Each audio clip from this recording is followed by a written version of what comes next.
The House is in the Committee of the Whole House on the State of the Union for the purpose of consideration of Bill H.R. 2415, which the clerk will now report by title. A bill to enhance security of United States missions and personnel overseas, to authorize appropriations for the Department of State for fiscal year 2000 and for other purposes.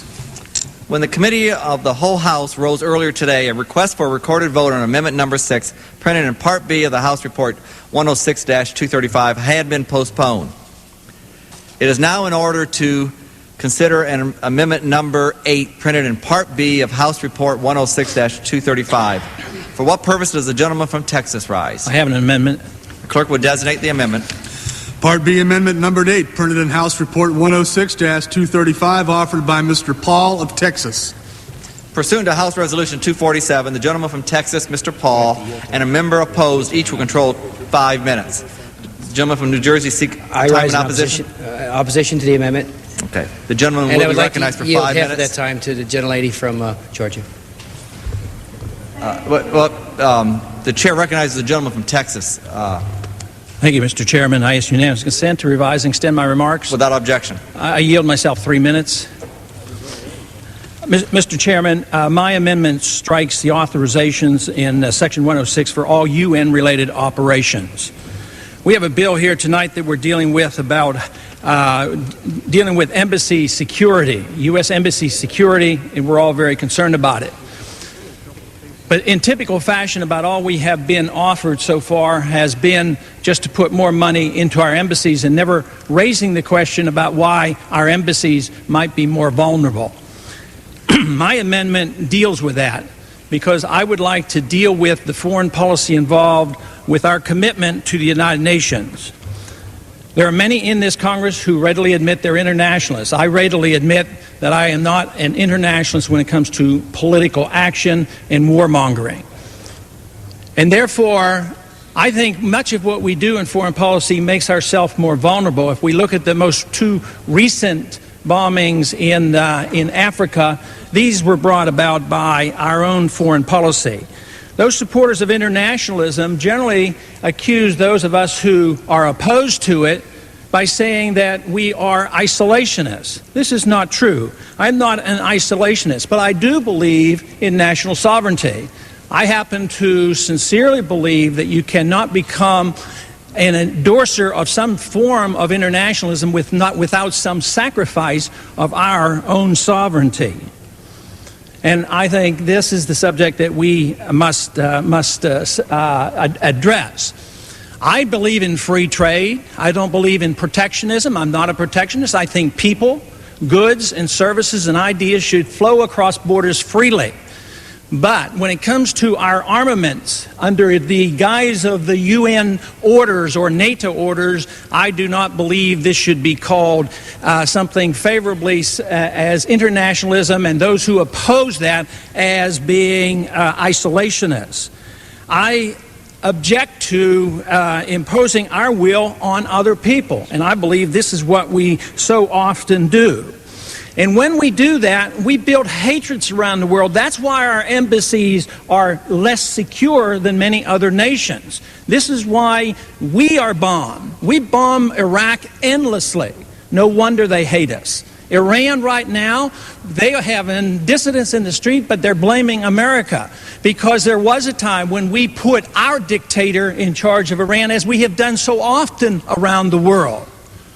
And yet, they only can come back by making our embassies vulnerable. It might be wiser for those countries that we can't protect our embassies to put in a computerized operation, because in this day and age we do not have to have embassies in the countries that are so dangerous. But it isn't the lack of security that is the problem.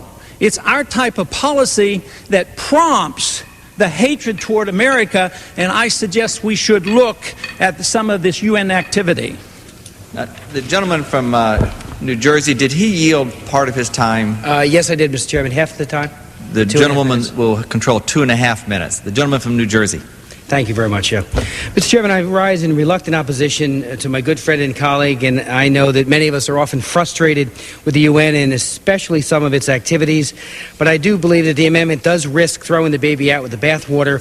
The amendment would effectively take us out of the UN, and while it has its blemishes, and the previous amendment certainly underscored my concern that the UNFPA, for example, has been absolutely complicit in the forced abortion program in the People's Republic of China, and I do believe a calibrated, focused approach like that is the way to make our point.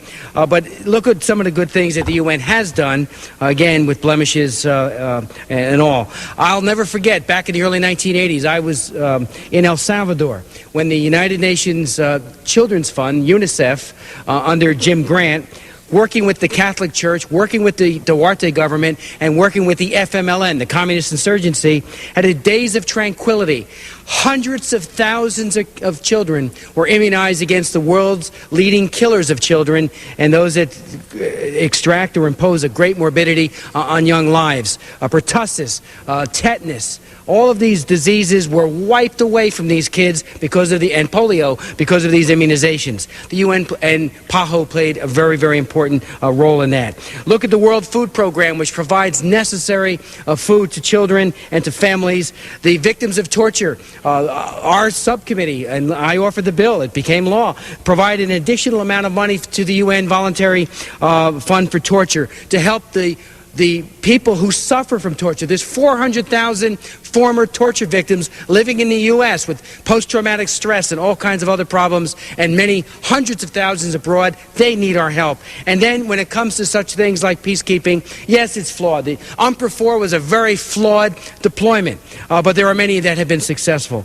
And I would just remind members that when we had the Gulf War, the UN played a pivotal position in mobilizing, especially through the Security Council, our efforts to try to mitigate the abuses of Saddam Hussein. So while I deeply respect my good friend, I do think it overreaches, and I would offer or hope that members would vote it down. But remembering that it does have its problems. The UN certainly is not a perfect organization. It is far from it.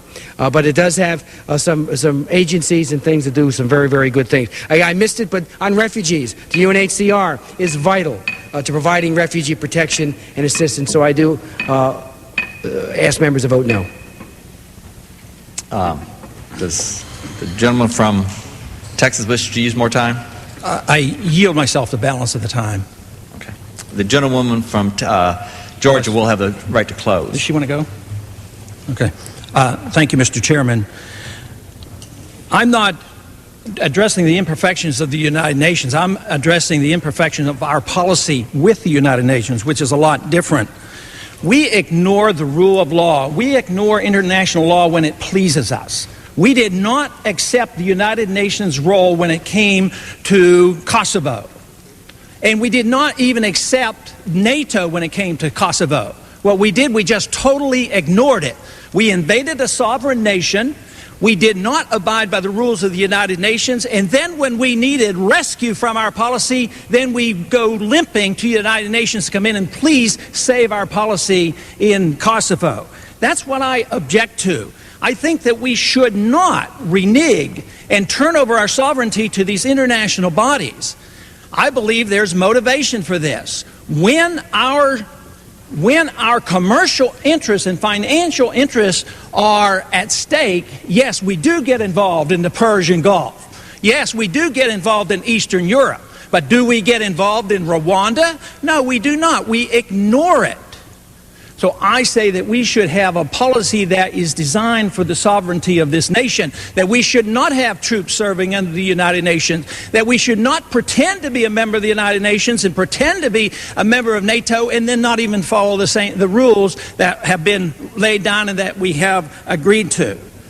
Generally, we always make our problems worse. Our wars are endless and our occupations are endless. Someday we're going to have to wake up and design a new policy, because this will not stop as long as we capitulate to the use of the United Nations and try to sacrifice our sovereignty to these international parties. Now, this does not get us out of the United Nations. It is a step in that direction, obviously. But it is a step in the right direction, because I think it's the proper use of our military. If we do not capitulate and put it under NATO and put it under and the United Nations, we need to use our military strictly in the defense of U.S. sovereignty. The gentlewoman from Georgia is recognized for 2.5 minutes. Thank you, Mr. Chairman. I agree that bad diplomacy does make us more vulnerable, but this amendment represents the height of bad diplomacy.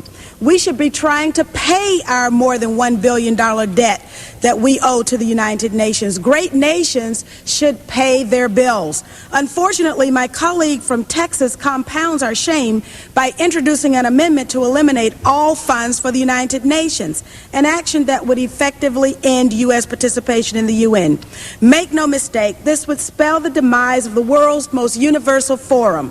Why would anyone want to kill an organization that has brought food to the starving, help to the homeless, pure water to the thirsty, health to the diseased, stability to peoples in conflict, and free elections to the oppressed? But this is not just about our own altruism. Withholding funds from the UN would harm our collective efforts to deal with threats that cut across borders, from terrorists to organized crime, and from drug traffickers to environmental damage. Poll after poll has shown that Americans want to participate in solving global problems, but they don't want to do it alone. Americans want to share the burden of responsibility with the peoples of other nations, and we can best do that through the United Nations. Mr. Chairman, the very introduction of this amendment sends a message to the world that there are Americans who live in fear of others and fear of the loss of control. I believe that this fear is a greater threat than that posed by the United Nations. The children of the 21st century deserve a world of peace, stability, and prosperity across the globe. The United States cannot achieve this dream alone. However, with an effective United Nations, the dream can become a reality. I suggest that my colleagues should not kill this dream, but kill this amendment. Woman, yield back the balance of her time. Yes, I do. All time has expired on the amendment by the gentleman from Texas. The question is on the amendment by the gentleman from Texas. All those in favor of the amendment by Mr. Paul signify by saying aye. All those opposed signify by saying no. In my opinion, the chair, the noes have it. Mr. Chairman, The gentleman from Texas. I would like to have a recorded vote and make a point of order. Quorum is not present.